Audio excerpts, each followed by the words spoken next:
para fazer a formalidade, é silêncio, vai, por favor.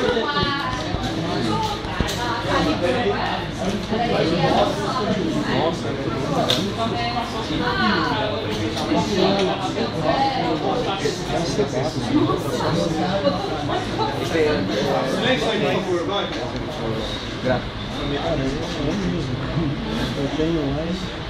Não sei se vocês sabem, mas essa disciplina fala sobre programação distribuída. Quem sabia disso aí?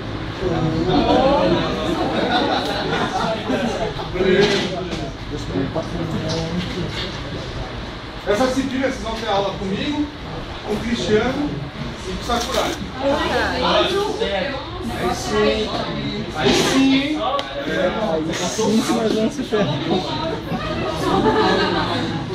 Essa disciplina só faltou o da Amor. eu julgo uma disciplina fundamental para quem quer entrar no mercado de trabalho no ramo de programação.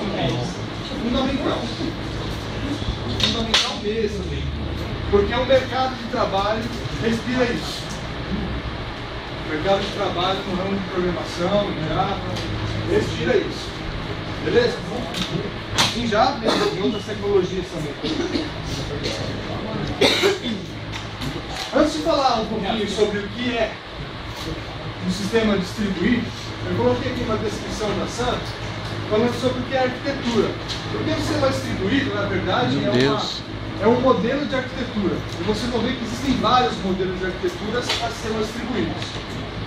Então a SANT fala assim, ó, a arquitetura é um conjunto de princípios que possibilitam a um sistema ser formado de um conjunto de subsistemas. Um sistema que é formado por vários outros pequenos sistemas ou módulos, beleza? Cada um com contextos independentes. Os módulos de um sistema têm contextos independentes. Alguém já viu um RP? Sabe o que é um RP? O RP tem um módulo de logística, tem um módulo de administração, tem um módulo de compras, mas todos esses módulos em conjunto formam um sistema RP. Isso acontece com todo o sistema, certo? No WebMotors tem lá o sistema de cadastro dos veículos, o sistema de pagamento, certo? Ou não? Beleza? Então aqui fala, cada um com contextos independentes, porém não inconsistentes com o contexto do sistema, com o contexto geral. Um cara que trabalha com arquitetura de software, quando ele vai fazer a arquitetura do sistema, não necessariamente ele está pensando nas regras de negócio que aquele sistema vai ter. Regras de negócio todo mundo sabe o que é. Sim? Não? Quando você desenvolve a programação, por exemplo, no laboratório, como eu tenho ensinado com vocês lá e tal, aquilo são as regras que o sistema precisa para funcionar. Então, no cadastro de aluno, tem que validar se ele preencheu o nome, se ele preencheu o CPF, validar o CPF. Cada sistema tem a sua regra de negócio, certo? Um sistema de controle fiscal tem as suas regras de negócio específicas para aquele fim. O arquiteto, não necessariamente ele está preocupado com isso.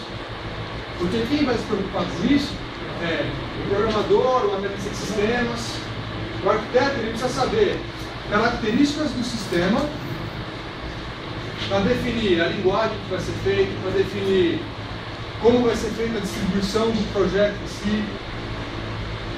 Eu coloquei aqui alguns requisitos para a arquitetura do sistema. Alguns reconhecem aqui como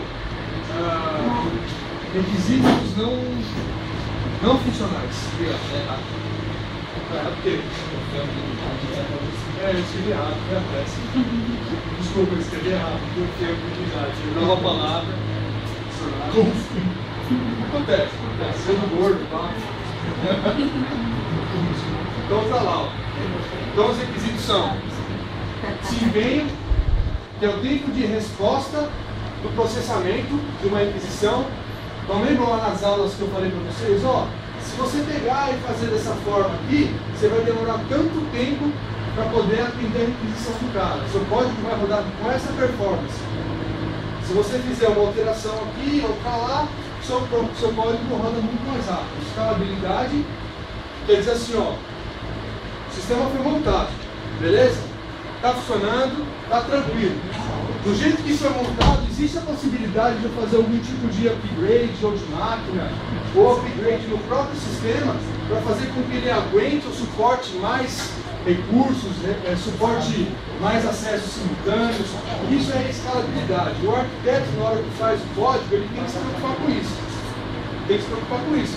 Porque, por exemplo, o cara da Motors faz lá o sistema e pensa que vai ser acessado por 100 usuários. E aí quando ele chega e fala assim, ó, a demanda é mais de 100 usuários. São 1000 usuários querendo acessar esse sistema. Aí o cara fala assim, pô, mas do jeito que eu fiz, não dá para melhorar. Vai ter que ser assim. O que o cara vai ter que fazer? Outro sistema. Isso aí acontece bastante. Eu no projeto. Confiabilidade. O sistema ele precisa garantir que as informações que estão lá sejam certinhas, concisas. Por exemplo, eu tenho um sistema financeiro, certo? E o sistema financeiro faz vários erros de arredondamento. O que vai acontecer com o controle financeiro da empresa? Vai procurar. O sistema ele precisa dar garantia para o usuário que os dados que estão sendo imputados lá estão corretos. Claro, o sistema não consegue se responsabilizar com a qualidade dos dados que estão sendo imputados. Então assim, eu tenho o sistema perfeito. Perfeito. Minha mãe olha o sistema e chora. Mas aí o usuário vai e começa a colocar um monte de dado de forma que o sistema não está pronto para aquilo. Ao invés de colocar o valor correto, coloca o valor errado e depois acaba jogando a culpa no sistema. O sistema precisa ser feito de uma forma de que isso possa ser confiável e o usuário consiga ter a garantia de que, olha, isso não é um erro do sistema, é um erro de entrada de dados. Quem está trabalhando já com TI? Alguém já viu esse tipo de caso na empresa de vocês? Ah, já, né? É o que mais tem. É o que mais tem. A lição que vocês vão aprender aqui hoje é: a culpa é sempre do sistema, embora não tenha culpa nenhuma. Ele que apresenta os dados. Só que aí você tem que fazer um sistema confiável para provar isso. É verdade. Disponibilidade. Sabe aquele sistema que você tem que entrar e não vai de jeito nenhum? Tipo SIGA. Vocês não conseguem entrar no SIGA? Eu vou te falar que eu nunca tive problema, viu? O Justinho caminho nem dentro de casa. A única vez que eu tive problema em entrar no SIGA, o problema era meu. Mas não era do SIGA, o problema era meu. Meu roteador fez uma rota bizarra lá e zoou a paradinha. Tem que usar nossa casa. Não, tem que ser paciente. Não, então os sistemas, eles precisam estar disponíveis, é uma demanda, certo? Só que assim, o arquiteto ele tem que ser realista. Na hora que eu vou desenvolver a arquitetura do sistema, eu tenho que saber, ter uma meta, saber mais ou menos qual é a quantia de usuários que vão acessar aquele sistema, certo? Eu não vou fazer a arquitetura de um produto imaginando que vai ter o mesmo acesso que tem o Google. Por que eu não vou fazer isso? Chuta, mano. Por quê? Custo, né? Fazer um sistema daquela forma para ter todos aqueles recursos custa caro. Muito caro.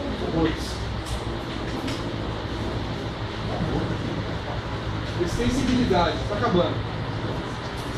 O sistema ele tem que permitir que novas funções ou novas funcionalidades possam ser agregadas ao sistema. Alguém vai falar de sistema engessado?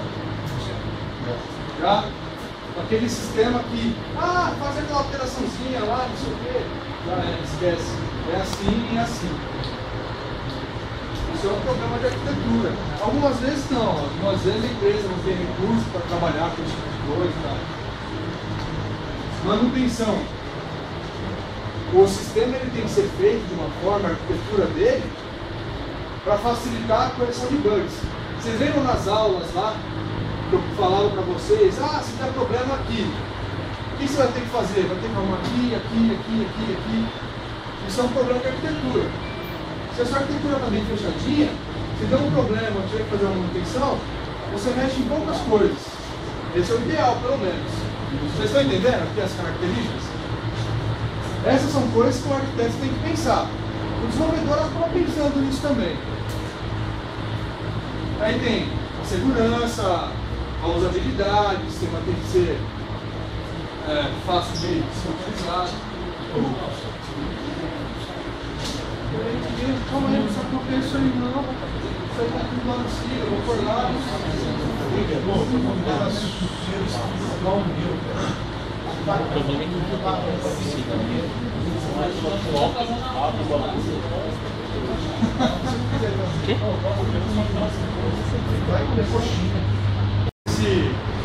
Sistemas distribuídos. Eu vou tentar fazer uma experiência com vocês aqui. É a primeira vez que eu faço a experiência, é bem provável que isso vai dar errado, mas é uma experiência, certo? Eu vou precisar de um servidor. Alguém vai ser o meu servidor. Alguém se prontifica.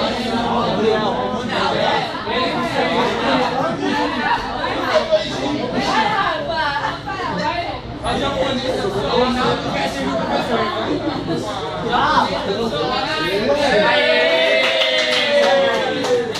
Vai servir o professor.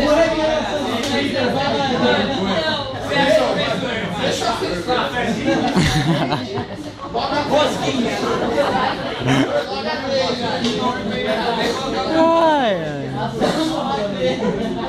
Vê se a porta está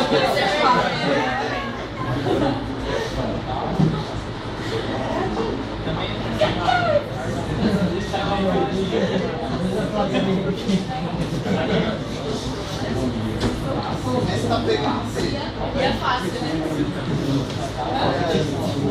Alguém já ouviu falar?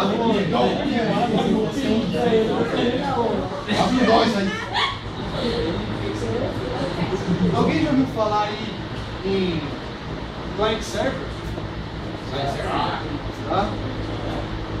Alguém imagina como é ou como funcionavam os sistemas antigamente?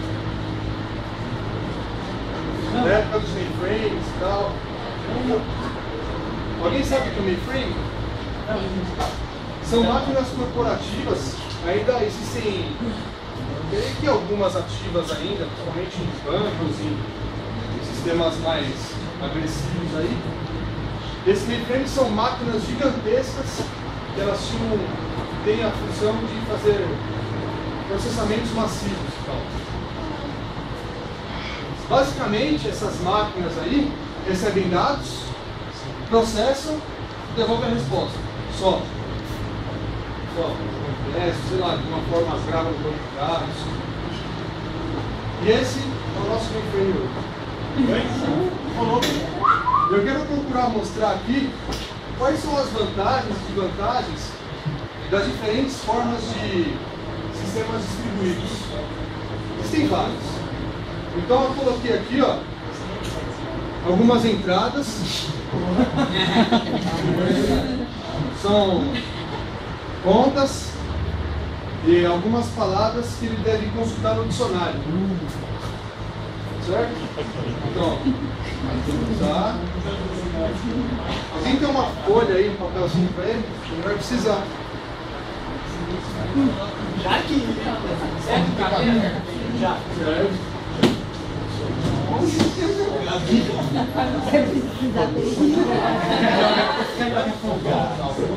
E uma canetinha aí. É dele. Agora eu preciso de um celular com cronômetro. O quê? Um celular com cronômetro. Olha lá, ele. É o Mifer, né?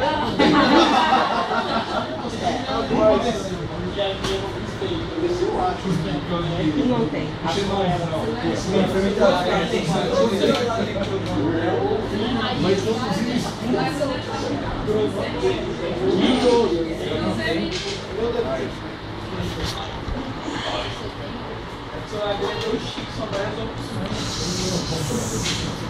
Vou ficar devendo. Não, eu Memoriza. Então vamos marcar o tempo que ele demora para resolver essas equações aí.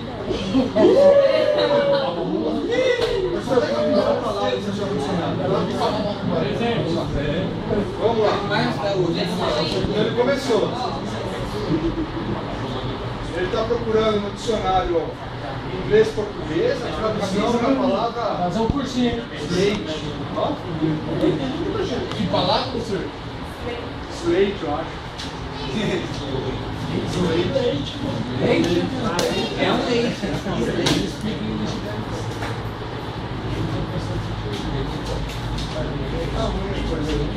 Vixe, tá com a cabeça,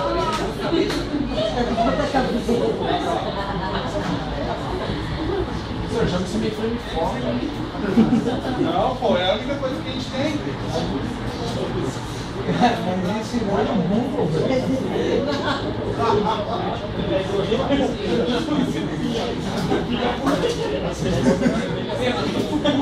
Professor, coloca um peixe mais potente aí, vai.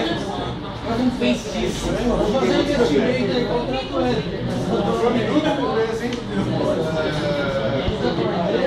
Pega um peixe aqui, vai melhor.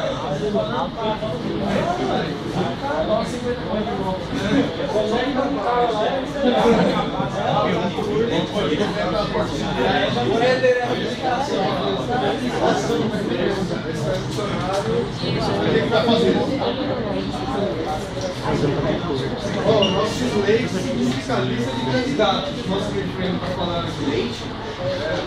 Isso aí mesmo, né?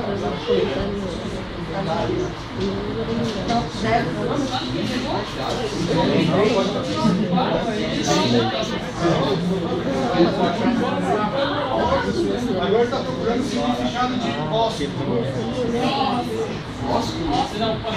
É claro,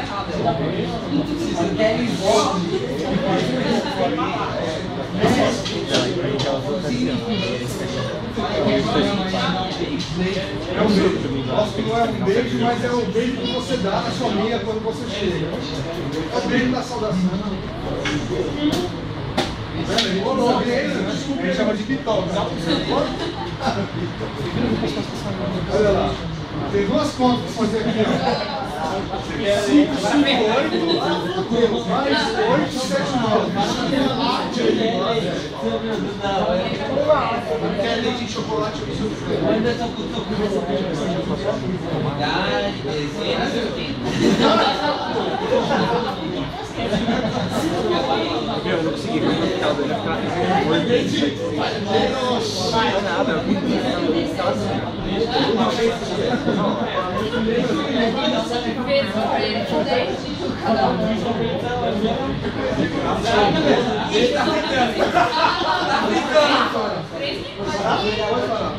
Ó, ele fez essa opção. Olha lá, vamos voltar aqui, ó. Nosso mainframe aqui, ele fez 3 procedimentos. 2 procedimentos foram consultas de palavras e outro procedimento foi uma compra. Ele demorou 3 minutos. Tô mal, hein? Tá zoado. Baseado nesses caras aqui, desempenho, escalabilidade, confiabilidade, disponibilidade, extensibilidade, manutenção, segurança, usabilidade, etc. O que nós podemos fazer para que esse tempo diminua? Dá um peixe de um quilo. Quem pode fazer? Não, tô falando sério. Tô falando sério. Isso aqui é pensar em... mais 2. Mais 2. Mas um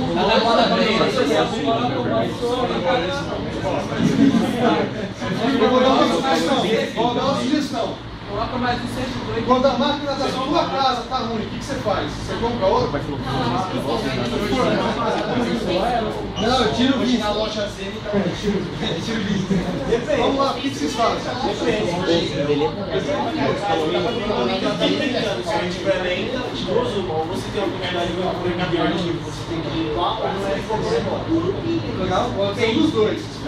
Você está tentando executar um procedimento que ocupa bastante processamento de vídeo. Você vai trocar o que na sua máquina? Placa de vídeo. Placa de vídeo. Certo? Acho que o primeiro passo, antes de pensar em qualquer outra coisa, eu faria uma manutenção nesse mainframe e daria recursos melhores para ele trabalhar. Certo? Então vou dar. Olha, ia perder um tempão fazendo conta lá. Agora tem. Aí a tia Cotinha foi lá. Assim, ainda. Deu uma calculadora com um coraçãozinho na frente.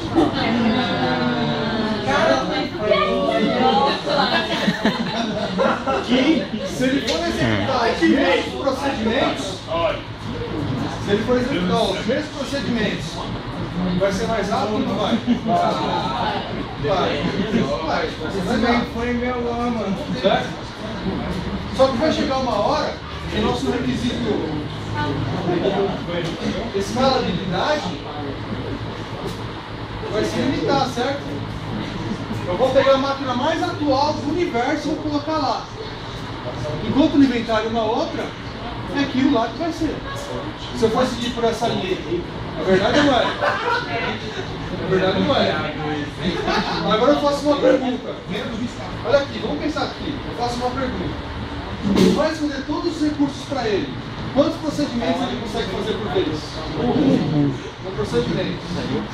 E se eu pegar e limitar os recursos dele e dividir em 2? O tempo vai aumentar ou vai diminuir?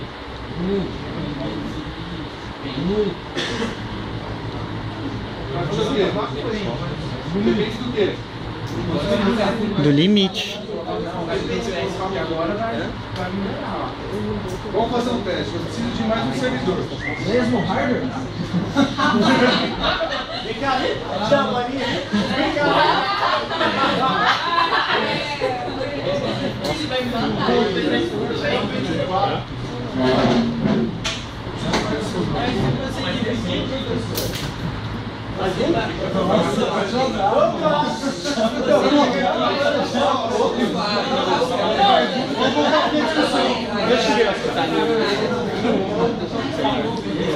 Só um minuto.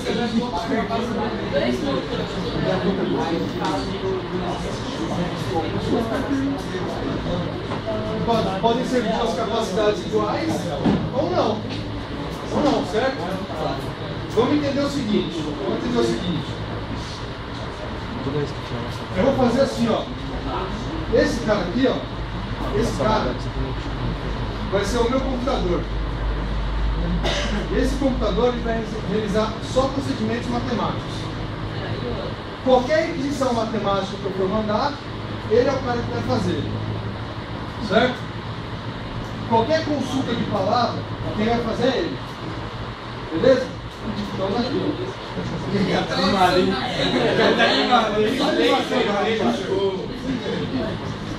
Por mais que eu tire a calculadora dele agora, por mais que eu tire a calculadora dele agora, eu tenho certeza que o tempo de processamento vai ser bastante diminuído aí. Verdade ou não? Sim ou não? Mas é o teste? Vai rápido.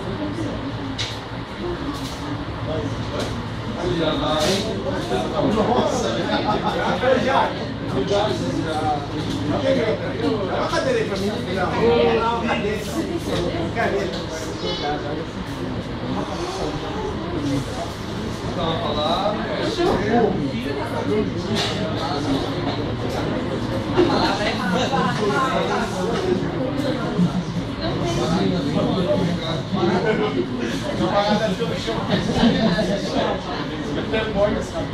Beleza, eu mandei agora para eles aqui, ó. A mesma quantidade de instruções que eu tinha mandado anteriormente. Silêncio aí, vamos prestar atenção. Manda ver. Manda ver. Pode fazer a conta aí.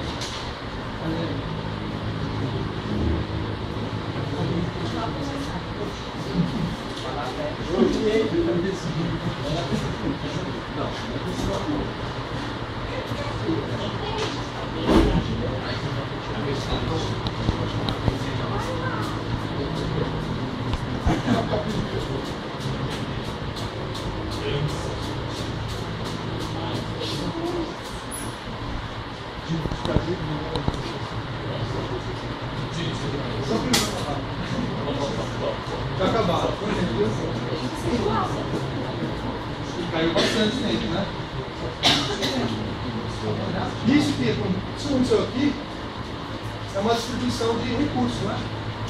Uma distribuição de requisições, certo ou não? Isso que aconteceu, a gente usa bastante programação.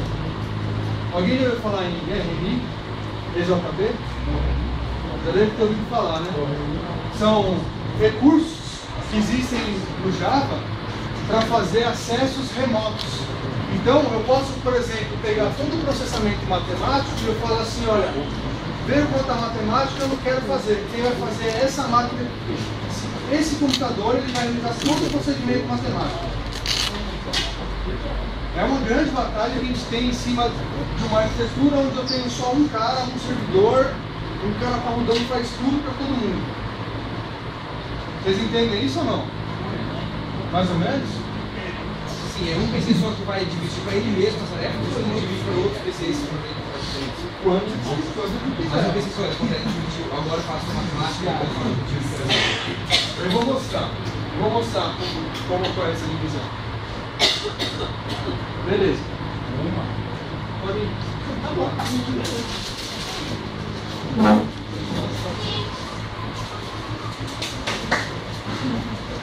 Primeiro modelo aqui.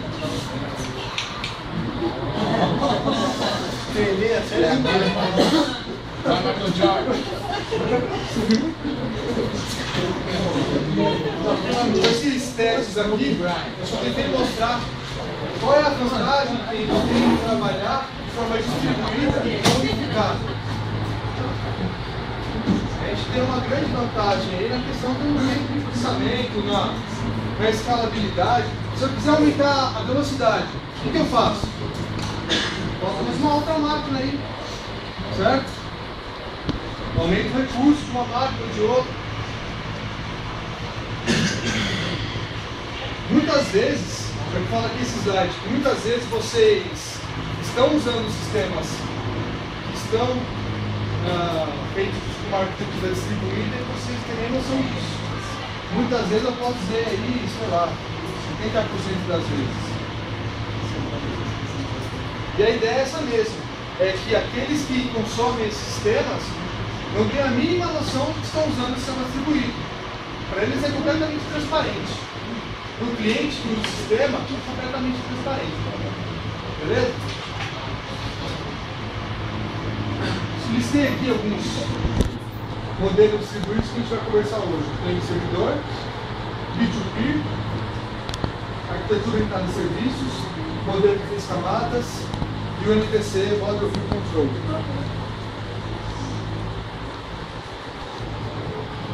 Esse modelo client server, a gente tem o conceito que o server é o cara responsável por realizar os procedimentos mais complexos, mais pesados, porque não todas as regras de negócio. Então o servidor, por exemplo, ele está servindo como servidor, qualquer validação que seja necessário um processamento mais complexo, é responsabilidade desse cara de executar.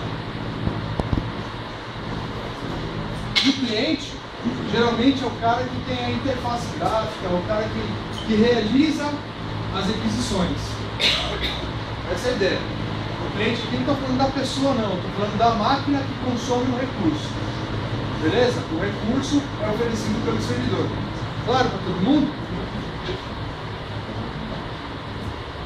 Vou ler aqui só para a gente formalizar. Neste modelo, a camada máquina do cliente realiza simples requisições ou pedidos ao servidor, que por sua vez possui toda a responsabilidade em receber essa requisição, processar o pedido e retornar uma resposta à camada cliente.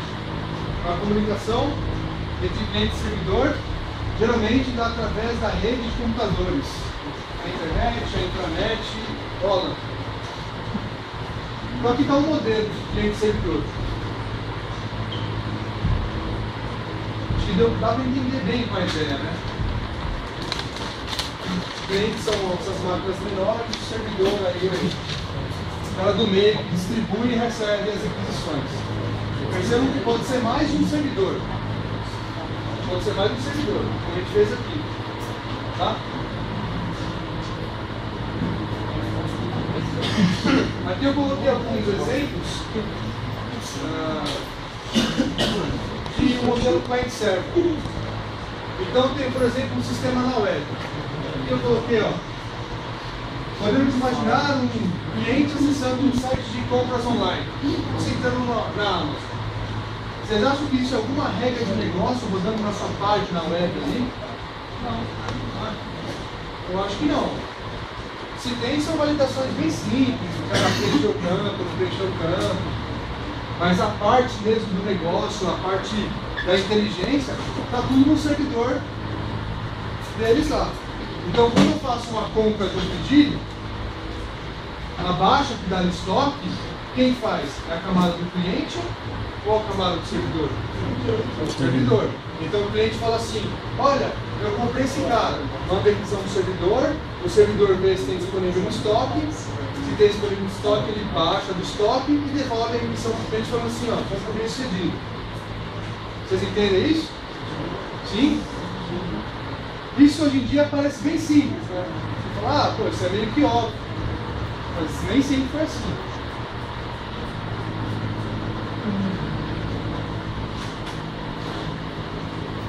Peer-to-peer. Para esse exemplo aqui,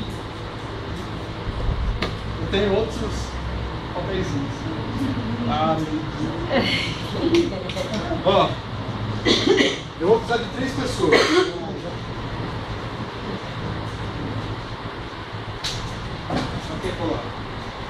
Eu preciso de 3 pessoas. Pode ser o... Não, você cara.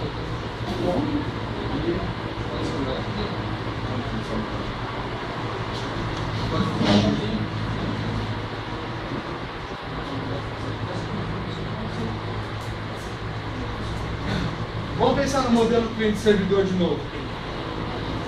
Quando você quer baixar um arquivo na internet, como funciona?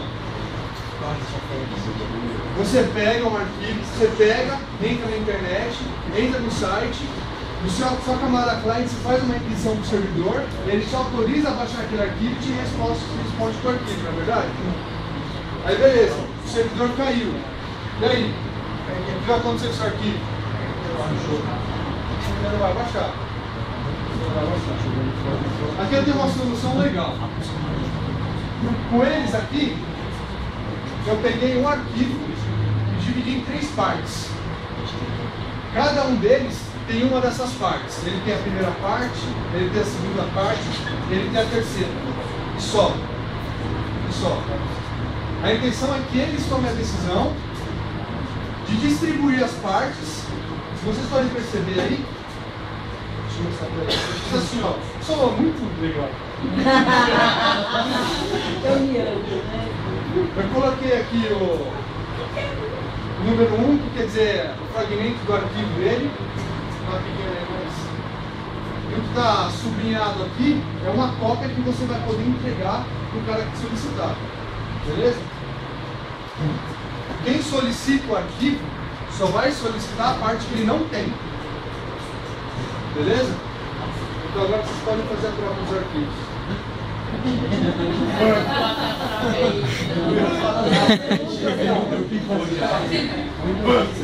Não, vamos voltar. Você pediu alguma coisa pra ele? Não. Aí sim.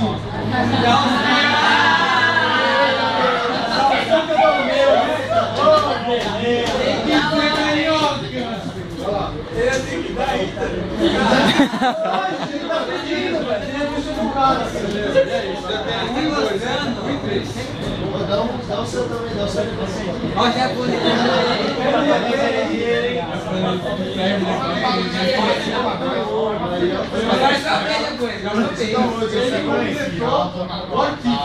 ele já tem a parte dele, que é a terceira parte, pegou uma cópia da primeira parte, pegou uma cópia da segunda parte. Olha lá. Agora é hora de dar, já por isso. Dá pra bater. E aí, agora?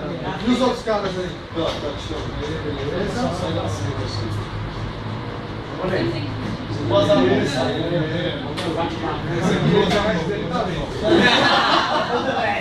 Ninguém toma uma ela ficar grande. Ajudou.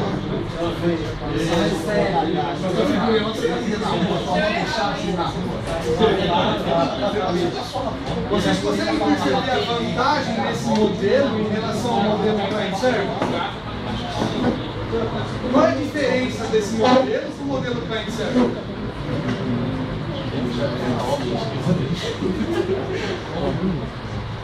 No modelo client server, o cliente só requisita e o server só fornece, processa e tal, e fornece. O server nunca vai fazer assim: ei cliente, você quer alguma coisa? Não vai. Ele não vai fazer isso. Não vai. Ele nem sabe quem é que está conectado com ele. Ele não fica mandando podcast para todo mundo, falando, tem alguém aí, não tem alguém, não. E esse modelo aqui, o que faz? Todo mundo conversa. Todo mundo é cliente, todo mundo é servidor. Essa é a maior vantagem. Chego eu, sopetão, e falo assim: eu quero esse arquivo danado ali, só que eu não tenho nenhuma das partes. Eu posso pegar com ele a cópia, certo? Só que ele também tem toda a cópia completa agora. Se ele saiu fora, eu posso pedir para ele, posso? Posso ou não posso? Ele vai me fornecer a parte que está faltando para mim. Esse é o modelo peer-to-peer. Quando vocês baixam aquele torrent maldito, é isso que ele usa. É bom, galera.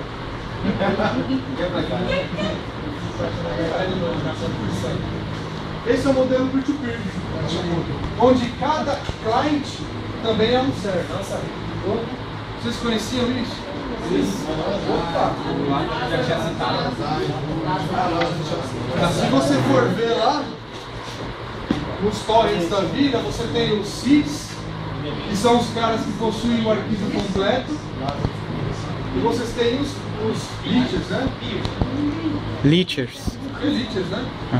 Que são os caras que estão precisando do arquivo. Eles possuem só um fragmento do arquivo. Não quer dizer que se você não tinha ninguém com o arquivo completo, você não vai conseguir baixar. Porque como a gente viu aqui, no começo não tinha ninguém com o arquivo completo, cada um tinha um fragmento. Mas fragmentos diferentes. E eles conseguiram se autocompletar dessa forma. Bonito isso, né, cara? Olha lá. Principalmente quando se fala em servidores de arquivos, aqui se põe aquele problema. O modelo client-server apresenta um problema. Se o servidor está disponível, nenhum cliente consegue realizar requisições ao mesmo. Consequentemente, o arquivo não será transferido. Com o peer-to-peer, ou par a par, esse problema não ocorre com tanta facilidade. Esse modelo de arquitetura faz com que cada cliente, ou nodo, ou nó, realize tanto a função do cliente quanto a do servidor. Todo mundo entendeu isso aí, né? E as diferenças entre eles. Agora, pensando em escalabilidade, qual é mais escalável aí? O modelo client-server ou peer-to-peer? Peer-to-peer, né? Isso aqui escala rapidinho. O cara posta um arquivo lá, em pouco tempo já tem um monte de gente por ele, distribuindo e... é bacana. A ideia é que eu vou isso aí é legal. Então tá aqui, ó, tá bonito, entendeu? Então tá aí. Essa é a ideia. Todo mundo transferindo, todo mundo fornecendo arquivo. Transferindo, recebendo. Eu vou pular esse slide aqui porque fala, acabei de falar. Eu gosto de colocar os slides com bastante texto para facilitar na hora do estudo. Porque na hora que chega na hora de estudar, às vezes a gente não lembra o que o professor falou. Mas aí está no slide. Beleza? Bom, agora tem um cara aqui que é meio complicadinho, talvez, aí, vamos entender. Alguém já ouviu falar de SOA? Estamos retrasados. Sim? Não, sim. Quem ouviu falar de SOA? SOA é um modelo de arquitetura que atualmente está sendo bastante divulgado aí no meio empresarial. É conhecido como arquitetura orientada a serviços. Service Oriented Architecture. Certo? Que é forma a sigla SOA. Qual que é a ideia? Vou explicar aqui de uma forma que acho que vocês vão conseguir entender. Dentro de uma corporação, dificilmente ela tem um sistema só. A Metodista, por exemplo, no meu trabalho, eu me lembro, acho que tem mais de 40 sistemas. E o que acontece? Algumas vezes, uma funcionalidade que foi implementada no sistema B, eu preciso no sistema A. O que geralmente a gente faz? Pega aquela funcionalidade e desenvolve no sistema A. Vai funcionar? Vai funcionar. A arquitetura orientada a serviços, ela estimula com que essas partes que podem ser utilizadas por outros sistemas se tornem um serviço. Então, ele pega aquela parte e disponibiliza um lugar para que outros sistemas possam utilizar. Mas não imagine que é o código fechado. Não é o código. É um serviço online. É um serviço online. Imagine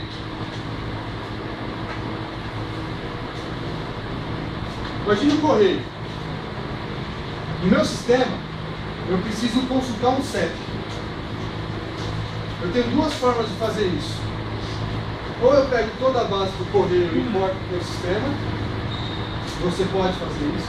A base é vendida. Ou se você quiser, você pode acessar um serviço que o correio disponibiliza para você. Vocês conseguem entender isso? Não pensem muito em como isso é feito na questão de tecnologia, que isso a gente vai ver dentro do curso. Mas existem recursos que permitem que uma partezinha do meu código eu disponibilize para que qualquer outro sistema, independente da linguagem, possa acessar. Conseguem entender isso aí? Então fala aí, ó. A arquitetura orientada a serviços, ou Service Oriented Architecture, SOA, como é mais conhecido, é um modelo de arquitetura que visa disponibilizar as funcionalidades implementadas pelas aplicações em formas de serviços.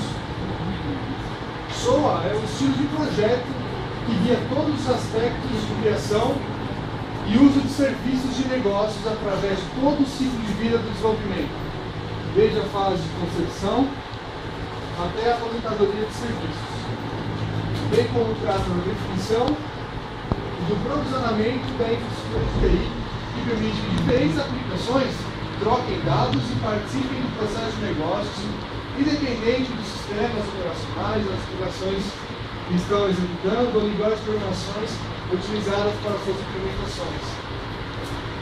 Uma referência aí que eu peguei de SOA. Então a ideia é essa mesmo, é que eu pegue um serviço, disponibilize esse serviço de forma que qualquer um, em qualquer linguagem, consiga acessar. Vocês conseguem imaginar como isso é feito? O Java conversa diretamente com o C Sharp? Não. PHP? Com C? Com C++? Eles conversam diretamente? Não. Diretamente não conversa. O que é feito geralmente? Existe um tipo de serviço que chama Web Service. Isso já ouviram falar? O Web Service ele usa basicamente XML. XML você sabe o que é? Usa o XML e um padrão que eles chamam de padrão SOAP. É um padrão que tem um cabeçalho, é um padrãozinho e tal. E através desse padrão, eles conseguem se comunicar. Todas as linguagens de programação conseguem trabalhar com XML. Sim ou não? E é dessa forma que a gente consegue conversar aí com várias linguagens diferentes. Essa é uma das maneiras. Existem outras. Isso aí está claro para todo mundo? Isso aqui não é tão fácil de entender. Quem trabalha nas empresas, é muito comum ouvir pessoas chegarem para vender produtos falando que o produto é SOA. Mas SOA não é um produto. Você vai encontrar inclusive na internet, gente falando, não, produto BE, Aqualogic, SOA, não. SOA não é um produto. SOA é um modelo de arquitetura que visa disponibilizar as funcionalidades dos seus sistemas para outros sistemas em forma de serviço. Beleza? Isso aí está claro para todo mundo? Alguma dúvida? Em relação aos outros modelos?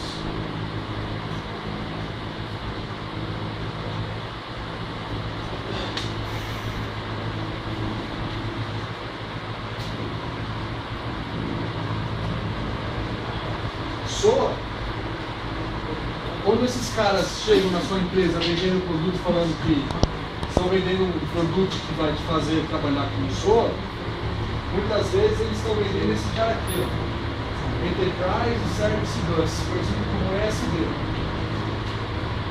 O ESB é um carinha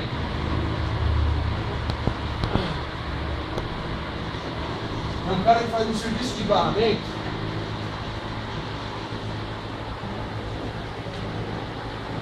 que facilita a organização a disponibilizar o serviço. Então o que acontece? Esse cara aqui, o ESB, ele possui recursos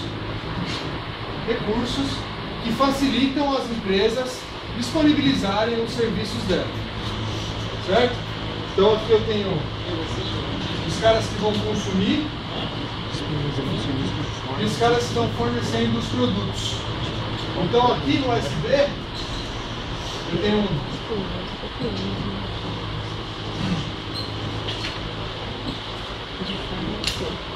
uma representação dos serviços e esses caras aqui que fazem a publicação direta no sistema.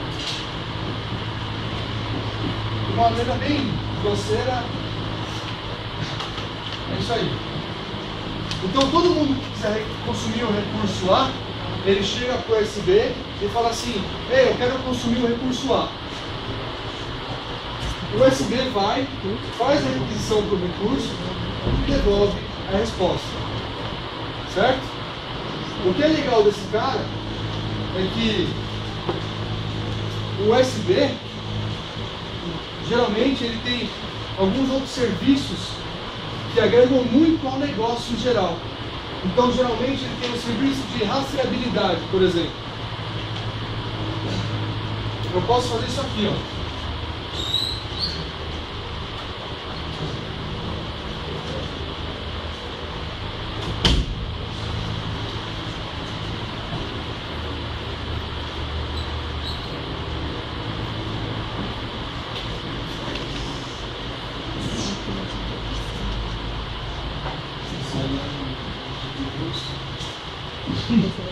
Por exemplo, cada carinha desse aqui é um sistema completamente diferente e eles não se conhecem, certo?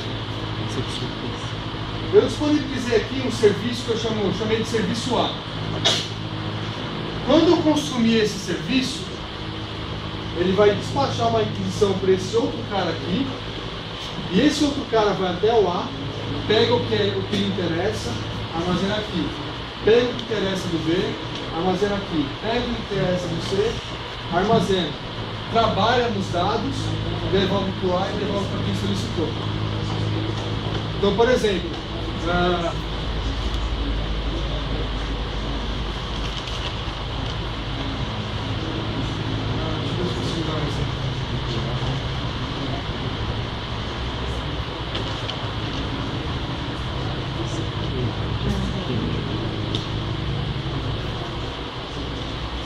de uma forma bem simples aí.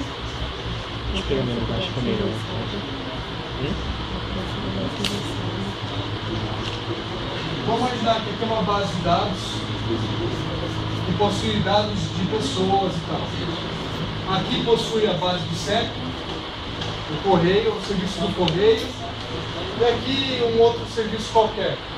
Então, quando o meu sistema requisita algo desse serviço A, e foi definido, esse cara aqui, eu vou passar o nome da pessoa e o endereço dela, e eu quero que esse serviço me traga todas as informações pertinentes à pessoa e o endereço, e as compras que foram realizadas, por exemplo.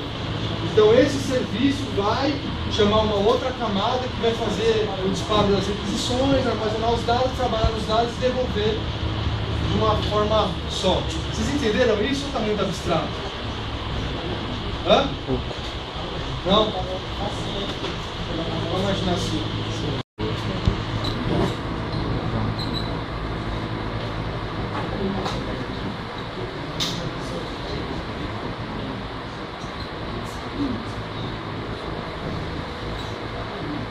Vamos imaginar que na minha empresa eu tenha 3 sistemas.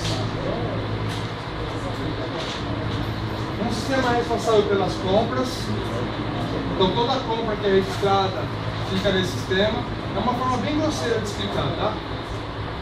Outro sistema que pode ser o sistema dos correios, que eu posso fazer consulta de CEPs e endereços. E outro sistema que armazena os dados pessoais dos compradores ou os dados pessoais que foram cadastrados no sistema. São sistemas diferentes, ou pode-se imaginar que são módulos do sistema, beleza? Eu criei aqui um cadastro, um serviço de consulta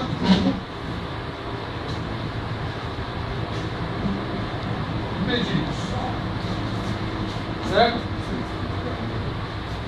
Nesse serviço aqui, eu vou passar o nome do usuário e o CPF, certo?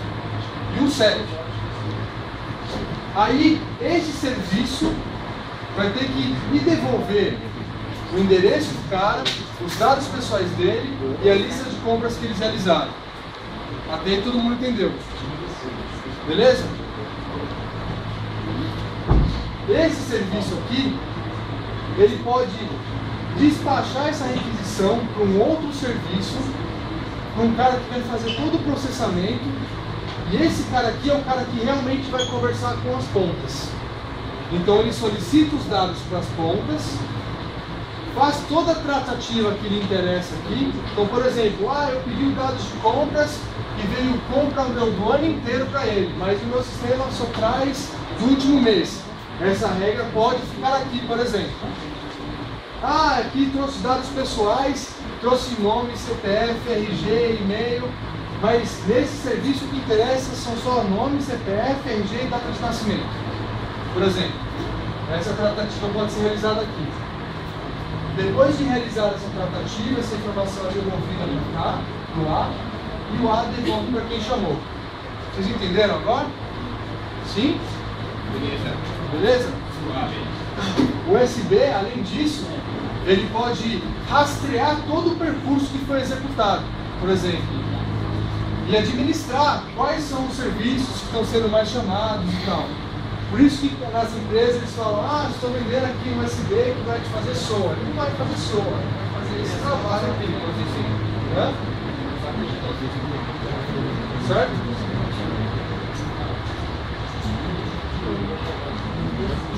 Modelo 3 camadas. Esse é um pouco mais simples. Nesse modelo de arquitetura, eu simplesmente pego um sistema e divido em 3 camadas. Camada de apresentação, camada de negócios e a camada de banco de dados. Na camada de apresentação, essa camada vai ser responsável por tratar tudo que se interfere com a interface do usuário. Certo? Na camada de negócios, tudo que se refere a validações, a regra de negócio. E na camada de banco de dados, o próprio banco de dados. Por exemplo, aqui. Então, na camada de cliente, eu posso ter a interface mobile, a interface web, certo? Em Applet, no que for. É a camada de apresentação. Na camada de negócios, eu posso ter o papel desse servidor de aplicação, que é o cara responsável, no caso, de conter toda a regra de negócio do sistema. Então, meu sistema web, ele requisita para esse cara realizar todo o processamento, a lógica, e a última camada, a camada de base de dados, a camada do banco de dados, que é onde os dados são armazenados. A vantagem desse modelo é que, se ele for feito de uma forma bem bem flexível, a qualquer momento eu posso trocar qualquer um desses caras aqui e o sistema continua funcionando. Certo? Então, por exemplo, estava trabalhando com Oracle. Estou trabalhando com Oracle, mas o seu sistema de negócios aqui, ele foi feito de uma forma que depende do tipo de banco de dados que você está trabalhando. Vocês já aprenderam Hibernate já? JPA? Não. Então, você vai aprender esse semestre do outro. Então você consegue trocar essas camadas aqui e fazer o que o sistema continua trabalhando. Beleza?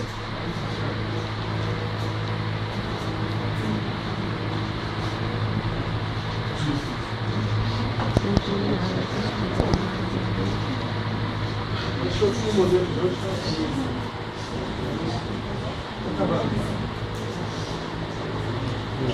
Esse aqui também é um modelo de arquitetura distribuída, em que ele separa o sistema em 3 camadas também. Mas nessas camadas aqui é a model, a view e o controller. A model é a camada de negócios, a view é a camada de apresentação e o controller é um cara responsável por fazer o controle das requisições entre essas 2 camadas. Beleza? Então tá aqui, ó. A sigla MVC é uma sigla bem conhecida no mercado aí. Quem trabalha com Java, quem trabalha com C Sharp, .NET, deve ouvir bastante falar desse cara aqui. Alguém ouviu falar disso aí? Isso é a mesma coisa. Nesse semestre, a gente vai trabalhar bastante em cima de MVC. Beleza? Então tá lá. Basicamente, esse modelo de arquitetura, o sistema web é dividido em 3 camadas. A apresentação, que é a view, negócios, que é a model, e controller, que é o controle, que é o controller. E a nomenclatura, model, view, controller, formam a sigla MVC. A de apresentação é responsável pela interface gráfica, lida diretamente com o usuário, a de negócios, pelas regras de negócios. Diferente do modelo de 3 camadas, no MVC, a camada de negócios geralmente também faz o intermédio entre a base de dados. Tá? E a camada de controle é responsável por disponibilizar a aplicação do cliente, para a camada de view, e interligar as requisições entre view e módulo. Então tá aqui, ó. Só um exemplo, esse aqui é o último slide. Descansa, né? Este é um navegador web. Você não faz a sua solicitação direto para a camada de apresentação. Então vamos imaginar o seguinte, eu entro no site lá, www.danilo.com.br, acesso um serviço.